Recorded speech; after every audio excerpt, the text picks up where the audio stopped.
Os jornalistas Jamil Chad e Juliana Monteiro lançam em São Paulo o livro Ao Brasil com Amor, Ao Brasil com Amor, no próximo dia 12, e em Brasília no dia 13. O lançamento será realizado na livraria da Travessa do Shopping Guatemi, em São Paulo, e terá como convidados o médico Drauzio Varela e o filósofo Vladimir Safatli. E a gente vai falar com os autores do livro. O Jamil Chad, jornalista, escritor, especialista na cobertura de pautas ligadas às relações internacionais e ao combate à corrupção, mora em Genebra, e a Juliana Monteiro, jornalista, escritora, escreve na revista portuguesa Pessoa e mora em Roma. Olá, Jamil. Olá, Juliana, sejam muito bem-vindos. Bom dia.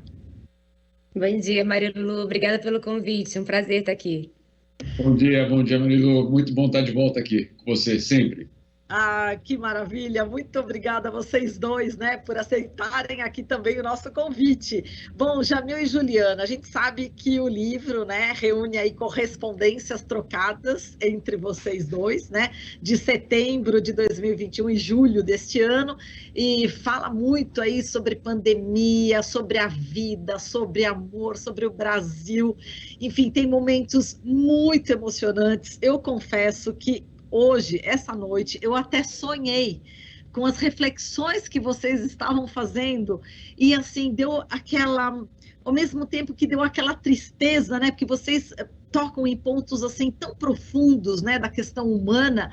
Ao mesmo tempo, vocês trazem uma força, né? Nas palavras para a gente realmente continuar lutando.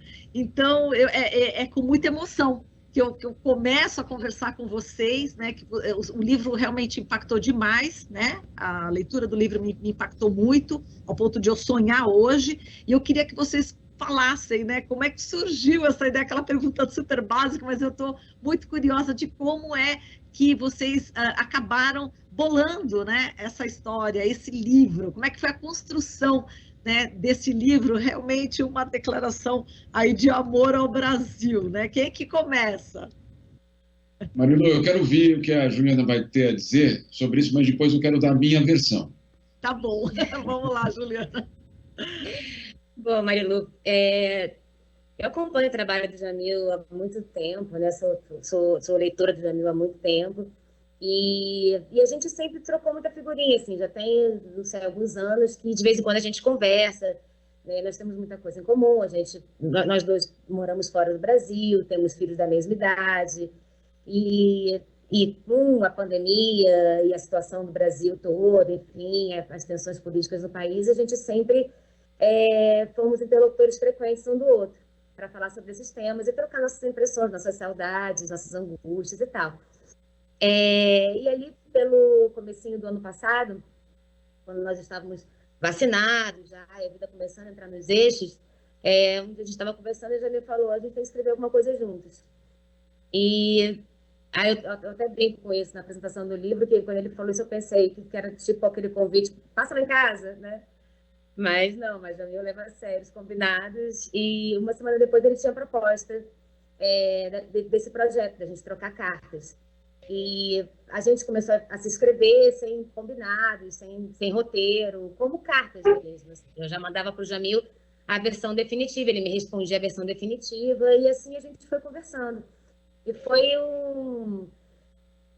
uma travessia deliciosa. Eu acho que para mim, foi muito importante, pelo como interlocutor nesse momento, onde a gente estava saindo daquela fase mais aguda da pandemia, e a gente tinha muito o que falar, muito o que trocar.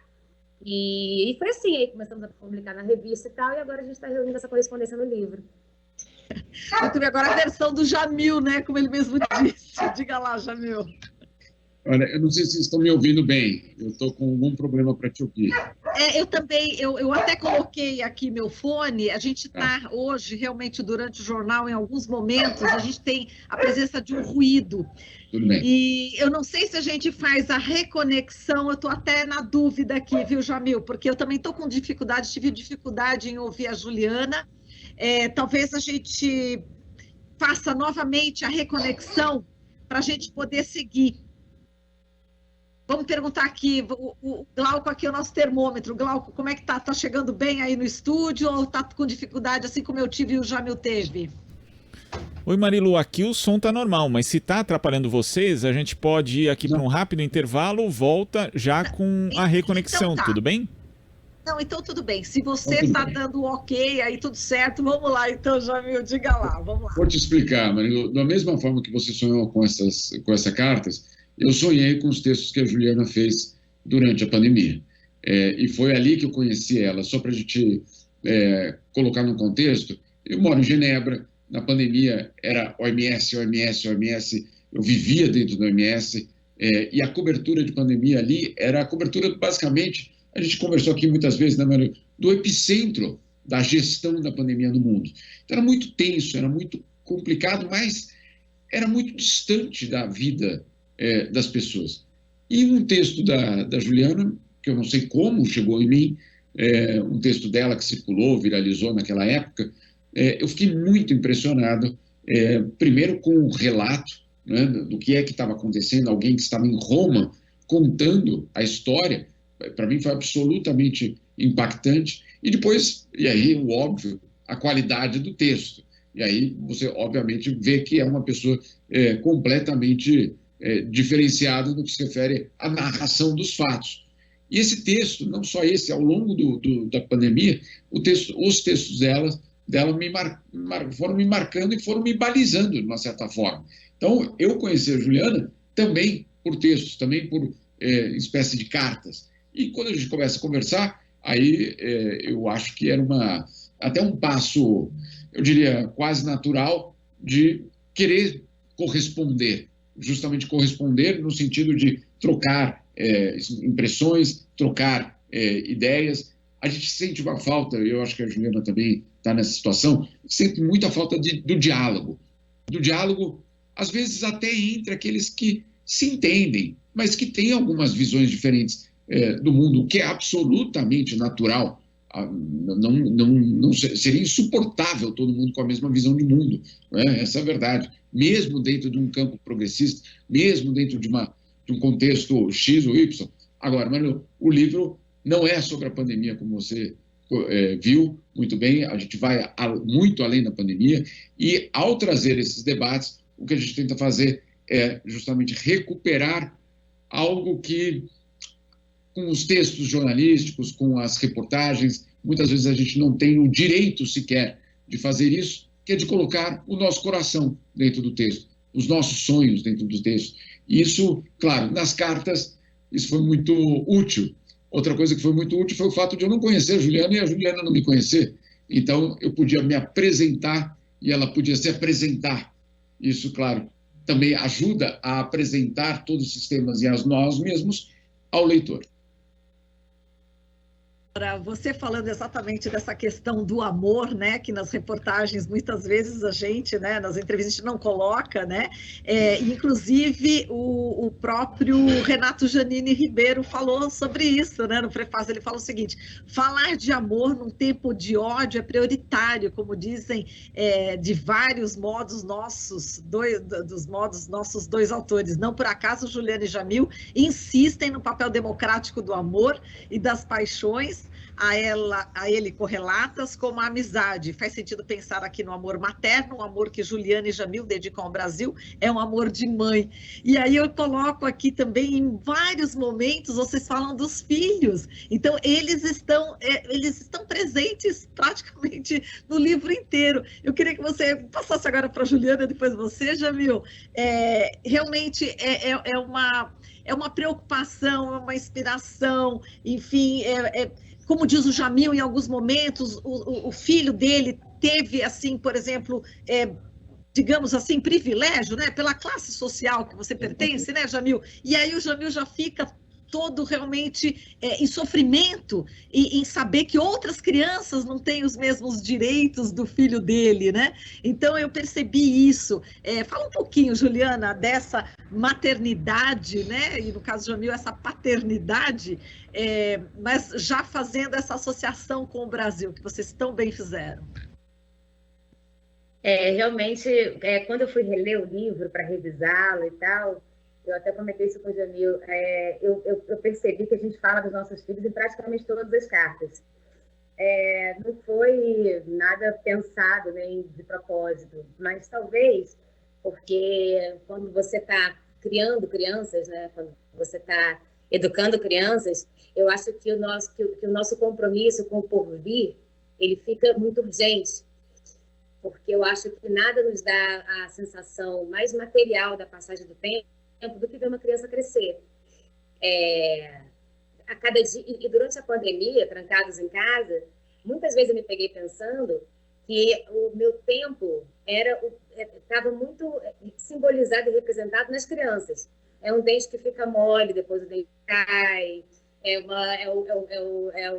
a teleaula, que você acaba participando muito de perto da vida escolar das crianças, como a gente nunca participou. Então, a passagem do tempo fica muito material. E aí tudo fica muito urgente. Isso que o Renato fala no belíssimo prefácio que ele escreveu, e que o Jamil fala também, que eu falo também, da nossa intenção de colocar o amor no centro do debate, porque eu tenho pensado muito sobre isso. O ódio, ele engaja muito mais rapidamente, muito mais facilmente do que o amor. A gente coloca muitos condicionantes para amar. E o amor, na nossa sociedade, ele acaba ficando numa esfera muito privada. É um sentimento que a gente destina aos nossos filhos, aos nossos pais, nossos companheiros e companheiras, aos nossos amigos. O amor fica circunscrito numa esfera íntima. E para odiar, Marilu, a gente precisa de muito pouco. A camisa de um outro time, o voto no outro candidato, uma palavra mal empregada ou que te caiu mal, que uma outra pessoa falou.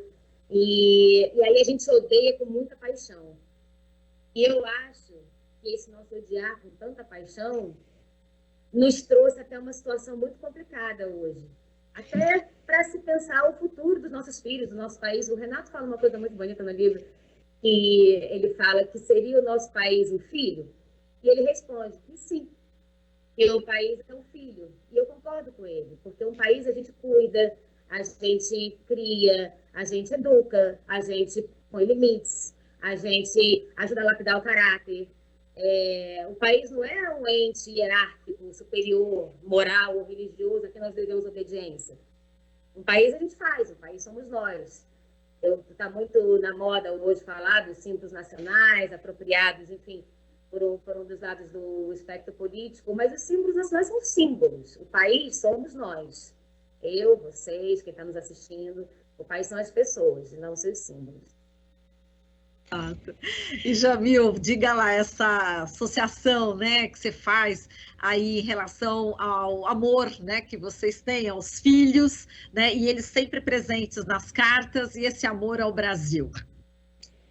Olha, eu sempre digo que o ódio e o amor são ensinados, né? A gente aprende, perdão, ao contrário, a gente não nasce odiando nada, né? Isso é verdade. Você ensinar que tal coisa, tal elemento, ou tal ideologia, ou tal grupo deve ser criado. Agora, o que eu vejo de uma forma muito clara, e perdão, eu vi muito bem por isso, repita o que ela tem dito, mas o que eu vejo de uma forma muito clara é que não vai funcionar colocar mais uma camada de ódio para lidar com o ódio. Não vai. Né? Isso a gente não vai chegar em absolutamente nenhum lugar. Isso não quer dizer não responsabilizar, não levar à justiça, não criminalizar atos que aqueles que representam o ódio cometem, deve ser levado. Não é abraçar todo mundo e falar, tá tudo bem, não tem tudo. Claro que não. Óbvio que não. Agora, eu não vou usar das mesmas armas. Eu não vou recorrer das mesmas armas para lutar contra o ódio. Eu vou recorrer ao Estado de Direito, eu vou recorrer à democracia, eu vou recorrer aos direitos humanos, eu vou recorrer a tudo isso como antídoto ao ódio. Agora, você pergunta dos filhos. Eu imagino que a Juliana tenha passado por isso também. A nossa angústia como pai, em relação ao Brasil, ela acaba sendo transmitida aos filhos, né? Eles sentem que nós estamos passando mal pelo Brasil. Eles sentem que a gente está angustiado pelo Brasil. E aí vem aquela pergunta, eu acho que às vezes muito recorrente, de quatro crianças que não moram no Brasil. Como assim? Porque é tão legal quando a gente vai lá, né? É um lugar, como a Juliana escreveu do filho dela, o Gael, é tão bonito, Brasília, né? Os vovôs e as vovós, eles nos amam tanto. Sorvete é tão gostoso na praia. Como assim tanta angústia naquele país? Então, recolocar a questão de uma outra forma, absolutamente dizer, e de forma escancarada, eu acho que Genebra, mais do que Roma, é a bolha do mundo, né? Então, deixar muito claro que vocês não vivem, vocês dois garotos aqui, não vivem a realidade de 99,9% da humanidade. Então, vamos lá, então vamos entender, né? Vamos entender todo esse aspecto. Eu acho que o fato de a gente voltar a falar dos nossos filhos com tanta frequência não é só um instrumento de narração, né, da carta. É porque eu sinto, a Juliana, e eu tenho certeza que ela sente isso comigo, que Brasil a gente vai deixar para eles? Né? Qual é o Brasil que se apresenta para esses meninos que são crianças hoje, mas que daqui a pouquinho estão tendo voz política, vão ter ação política? Que Brasil a gente vai deixar para eles? E aí, no outro lado, que filhos a gente vai deixar para o Brasil? Então, os dois lados, eu acho que a gente tenta dialogar dessa forma. Eu lembro exatamente disso que você falou nesse momento, Jamil, na outra entrevista, né? Porque qual é o Brasil que a gente... Mas o que os meus filhos vão fazer para tentar melhorar esse país, né? Então, isso é fundamental. Eu vou pegar só um trechinho do livro, de uma das cartas, que realmente, enfim, para a gente, são vários, eu tive que escolher um aqui por conta do tempo, mas é um trechinho que a Juliana escreveu, que diz o seguinte: há semanas quero te falar de um brasileiro que não me sai da cabeça. Reginaldo é negro, tem 50 anos e mora em São Paulo. Na fotografia que ilustra o depoimento, aparece uniformizado de azul dentro de uma cova com a enxada nas mãos. É seu trabalho, enterra quem já morreu. Abaixo da imagem, podemos ler a breve autobiografia, que já é um epitáfio. Abre aspas, não realizei sonho nenhum, só comi e vivi. Fecha aspas. Há muito, Jamil, não leio nada tão triste. Eu queria que vocês comentassem esse trecho, que é realmente muito emocionante. Olha, Marilu, só de te escutar lendo, eu já fico arrepiada de novo. Essa história foi uma história que me mobilizou muito.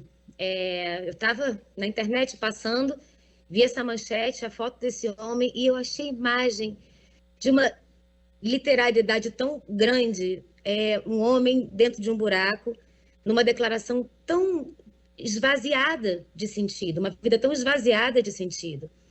Eu acho que é nessa mesma carta que eu cito o filósofo alemão Adorno. Ele diz que os afetos que circulam na sociedade são responsáveis pelo que essa sociedade vai ser capaz de criar, né? Que o que nós somos capazes de criar numa sociedade se deve aos afetos que circulam na sociedade. E eu coloco isso na carta também, né? Assim, deveria ser uma preocupação do Estado, dos governantes, que Reginaldo não possa sonhar. Porque, e agora fazendo um link com o que o Jamil falou agora há pouco, se nós escolhermos odiar o ódio, que é o mais fácil a se fazer, odiar o ódio, o afeto que vai continuar circulando entre nós vai ser o ódio. Eu acho que é um futuro muito sombrio o que a gente escolhe construir, se o ódio vai ser o nosso afeto predominante a circular. E eu acho que nós todos deveríamos nos mobilizar se nós temos um homem brasileiro que dedica a vida a cavar e comer. Não é certo isso, não é justo isso. Isso deveria ser uma preocupação, uma responsabilidade de todos nós. Nós não deveríamos conseguir dormir tranquilos se a sociedade que nós construímos vitimiza assim as pessoas. Então, enfim, mais uma vez, eu acho que a gente não tem respostas, sabe, Marilu? Não é um livro de respostas. Eu acho que o que a gente pretende, o que a gente estava pretendendo quando a gente trocava essas inquietações todas, é nos tirar de um tipo de indiferença. É você olhar a foto do Reginaldo e se sentir responsável também, e se perguntar, o que eu posso fazer em relação a isso? Qual que é a minha responsabilidade? E eu acho que já é um pequeno passo se nós conseguirmos, ao menos, não sermos indiferentes. Acho que a Marilu sumiu. Não, eu estou aqui. Você está aí? Eu estou aqui. Câmbio. Então, tá, Jamil, a gente já está no finalzinho aqui também do jornal, né? E eu queria que você, enfim, falasse um pouco sobre esse momento. E também tem uma coisa que você falou aqui numa das cartas, que é uma percepção distorcida de que apenas o pessimismo é sinônimo de inteligência. Tuas cartas, Juliana, desmontam essa tese, até por falarem em flores. Teu apelo por si só revela a vontade de luta e de otimismo. E então eu te pergunto, e se optarmos por amar, inclusive como ideologia política? Achei isso muito forte também, Jamil, diga lá. Não, porque tem essa percepção, né? O cara muito pessimista, as pessoas logo falam, nossa, que inteligente, quantas reflexões, né? Bom, tá bom, é uma parte. Eu não quero dizer que quem é pessimista não é inteligente, não é isso. Mas tem aquela percepção um pouco, Marilu, de que quem é otimista, ou quem busca soluções, ou quem fala em amor, vocês são ingênuos, vocês não são tão inteligentes assim. E isso me incomoda um pouco, sinceramente, porque é fazer uma divisão que é absolutamente irreal, não é isso, não é essa a questão.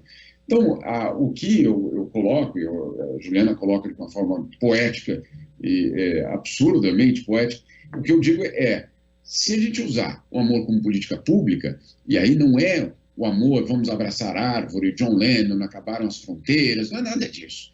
É você, de fato, colocar o amor como política pública no sentido de garantir direitos. Hoje, Marilu, a gente não mede, eu não meço, eu não tenho como medir a distância entre Genebra e Roma por quilômetros mais. É irrelevante quantos quilômetros entre Genebra e Roma. É irrelevante quantos quilômetros entre o centro de São Paulo e a periferia. O que é relevante, como a gente mede hoje a distância, é em direitos. Quantos direitos você tem e quantos direitos eles têm.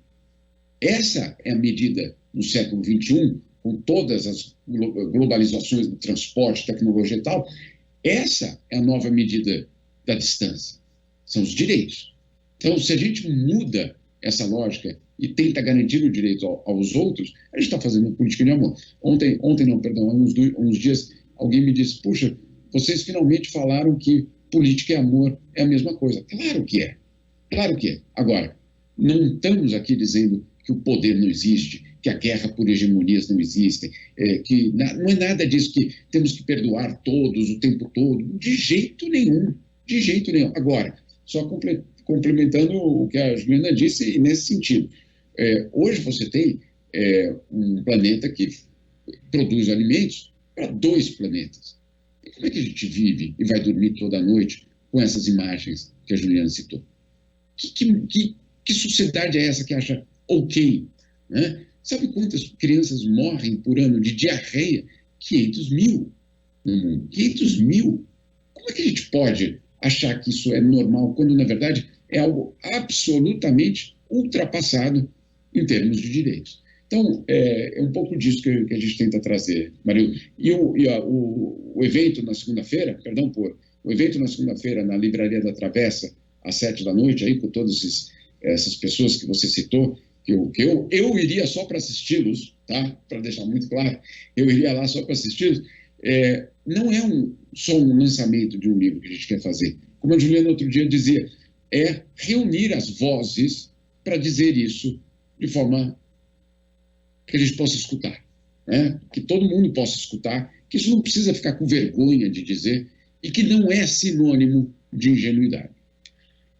Muito bem. Bom, infelizmente o nosso tempo acabou, eu tenho que encerrar a entrevista. Queria fazer 1000 outras perguntas, mas a gente deixa para uma próxima oportunidade. Jamil e Juliana, muitíssimo obrigada. Parabéns por esse livro tão emocionante, tão forte e com tanta ação, com tanta proposta de ação. Muitíssimo obrigada aos dois. Um beijo. Obrigada a você, Marilu. Foi um prazer. Um prazer. A gente conversou aqui com Jamil Chad e Juliana Monteiro, autores do livro Ao Brasil com Amor, que será lançado na próxima segunda-feira aqui em São Paulo, na Livraria da Travessa, do Shopping Iguatemi, com o Daláusio Varela e com o Vladimir Safato. Estamos apresentando Jornal Brasil Atual. As notícias que os outros não dão.